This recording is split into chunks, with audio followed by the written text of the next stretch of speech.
సమస్యలు మిమ్మల్ని బలహీనపరుస్తాయి అనుకుంటున్నారా? సమస్యలు మిమ్మల్ని కృంగతీస్తాయి అనుకుంటున్నారా? సమస్యలు మిమ్మల్ని వేదనకు గురి చేసి చిక్కి శల్యమయ్యే విధంగా చేస్తాయి అనుకుంటున్నారా? కానే కాదు దైవజనమా, ఇది ఒక అపోహ.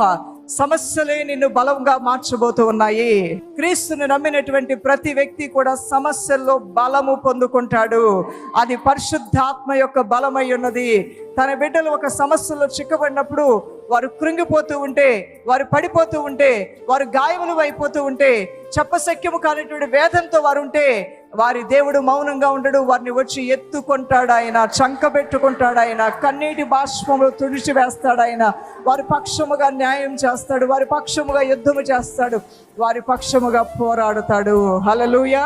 అందుకనే రోమీయులకు రాసిన పత్రిక 8వ అధ్యాయము 28వ వచనంలో రాయబడి ఉంటుంది, దేవుణ్ణి ప్రేమించు వారికి, అనగా ఆయన సంకల్పము చొప్పున పిలువబడిన వారికి మేలు కలుగుటకై సమస్తమును సమకూరి జరుగు